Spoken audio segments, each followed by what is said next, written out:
राधे राधे। कैसे हैं आप लोग? ईश्वर कृपा से आप सब अच्छे होंगे। ईश्वर सब पे कृपा बनाए रखे, सबका कल्याण करे।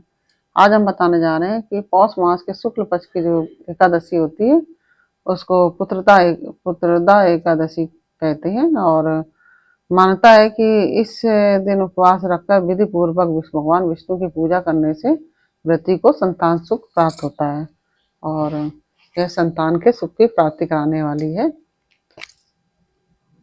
और इसके बाद पूजन आदि करने के बाद व्रती को कथा सुननी चाहिए। वो कथा इस प्रकार से है। किसी समय में भद्रावती नगरी में सुकेतु नाम का एक राजा राज करते थे। राजा तथा उसकी पत्नी सैया बहुत ही धार्मिक थे। दीन दुखियों को नित्य भोजन कराना फिर दक्षिणा देना उसका उनका कार्य था।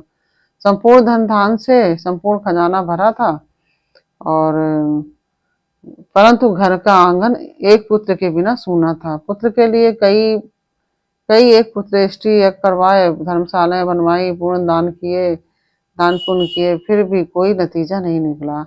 राजा रानी एक दिन हताश होकर राजभार मंत्रियों पर छोड़कर राजा रानी वनवासी हो गए और आत्महत्या की ठान ली।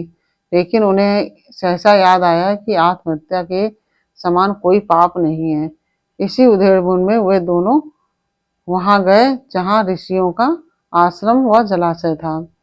राजा रानी ऋषियों को प्रणाम करके बैठ गए और ऋषियों ने अपने योग बल के द्वारा राजा रानी के आने का कारण समझ गए। ऋषि लोग थे जो वो ऋषि, तो उन्होंने योग बल से राजा रानी किस कारण से आए ये योग बल से समझ गए ऋषि लोग।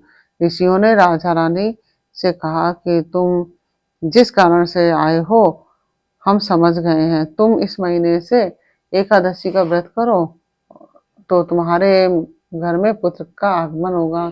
राजा रानी चले आए वापस और दोनों ने श्रद्धापूर्वक एकादशी का व्रत किया। हर महीने एकादशी व्रत रहे। 9 महीने के बाद एक सुंदर से बालक ने जन्म लिया। जैसे राजा रानी को आपने भगवान पुत्र दिया प्रभु एकादशी महारानी, वैसा ही सभी भक्तों के ऊपर कृपा करती रहना और जो जिनके पुत्र नहीं है उनको पुत्र प्रदान करना और सबके सबकी झोली भरना प्रभु, यही कामना है हमारी एकादशी महारानी से। और यह कथा आपको कैसी लगी? अगर अच्छी लगी हो तो वीडियो को लाइक शेयर अवश्य कर दीजिए। और यदि आपने हमारे चैनल को सब्सक्राइब नहीं किया तो प्लीज़ हमारे चैनल को सब्सक्राइब कर लीजिए। बेल आइकन बटन अवश्य दबा दीजिए जिससे कि हमारे आने वाले सारे वीडियोस आपको प्राप्त हो सकें।